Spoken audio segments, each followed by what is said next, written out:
तर नमस्कार मित्रांनो, स्वागत आहे तुमचं आपल्या एका नवीन ब्लॉग मध्ये। तर मित्रांनो, आज आहे 16 डिसेंबर 2025, म्हणजेच महाराष्ट्रातील गाजलेलं पुसेगाव हिंदकेसरी मैदान म्हणजेच बैलगाडा शर्यत। तर तेच आम्ही आज बघायला निघालोय, तर ब्लॉग बघत राहा। आणि मित्रांनो, आपण बघूया आता ह्या वर्षीचा हिंदकेसरीचा मानकरी कोण होतं इथे। तर चला आता निघूया आपण, आणि आता भेटूया आपण डायरेक्ट हिंदकेसरी मैदानावर, नादिकच बैलगाडा शर्यत। चला यावंच लागतं। तर मित्रांनो, फायनली आपण पुसेगाव मध्ये पोहोचलेलो आहे, आणि हे सेवागिरी महाराजांचं मंदिर।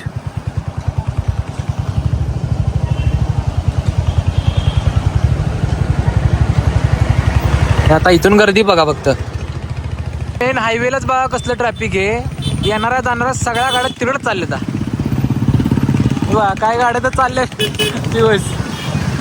मित्रांनो, फायनली आपण पोहोचलोय हिंदकेसरीच्या मैदानावर, आणि गर्दी बघू शकताय तुम्ही, काय खतरनाक मधली गर्दी आहे।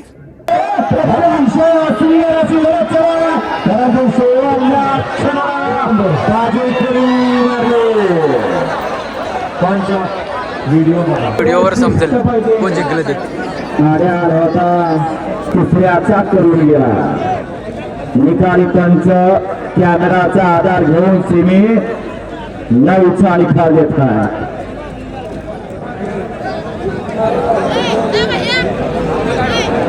सोळा निशाणी पण खतरनाक मध्ये जिंकलाय।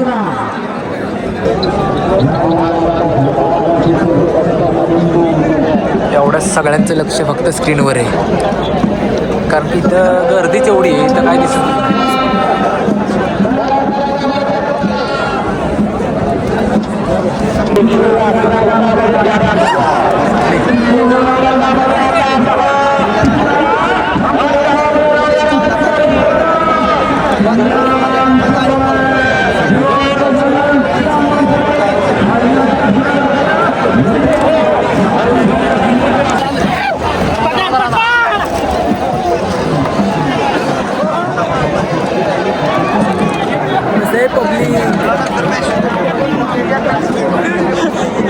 तर लांबच पळून जाते ते, कुठे तिकडे काय। 18 राऊंड चालू झालाय।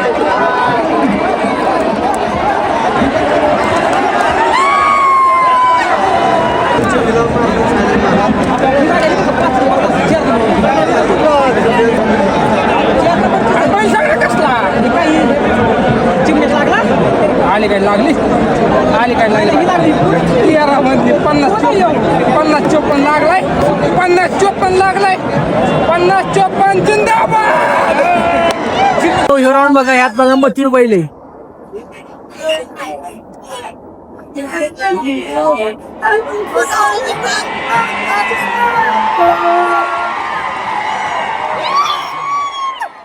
चालू माग मथुर साठी।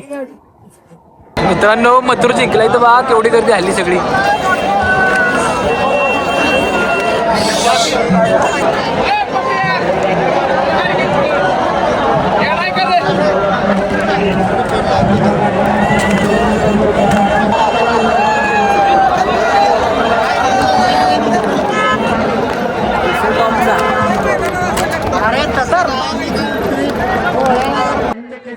सम्राट ग्रुप माळीवाडीकरांचा सम्राट आणि प्रतीक मधुकर अडसूळ। मित्रांनो, आतापर्यंतच्या आपण शर्यतीच्या बघितल्या त्या होत्या सेमी फायनलच्या, आणि आता चालू होणार आहेत फायनलच्या। एकदम खतरनाक विषय होणार आहेत, आणि आम्हाला भेटल्यात आपल्या वाईचे मित्र दीपक भाऊ। फायनल साठी गाड्या सज्ज झालेल्या आहेत, आणि हे बघा आता स्क्रीनवर आपल्याला बघायला लागणार आहे।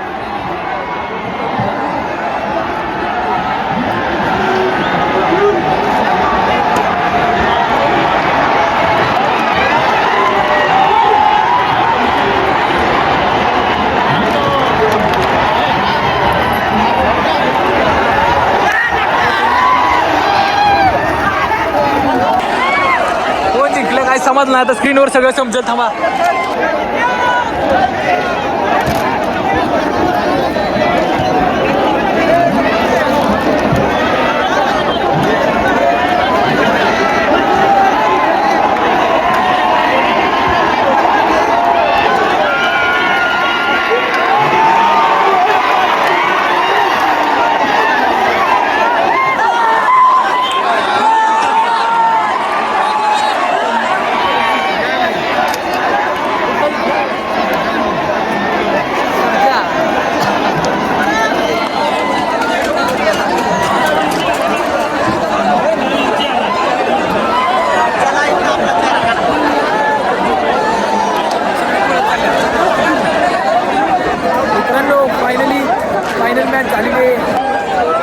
ही दोघं हरवले का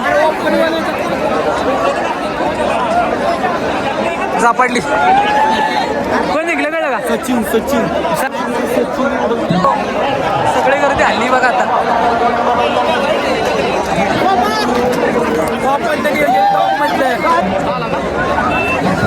जिंकलेला बैल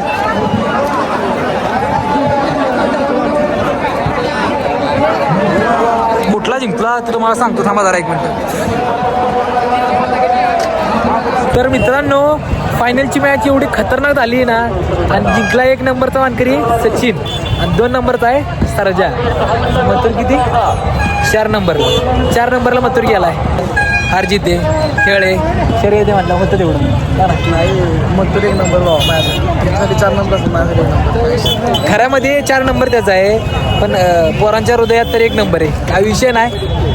चला ब्लॉग कसा वाटला ते नक्की कमेंट करून सांगा. भेटूया का नवीन ब्लॉगमध्ये.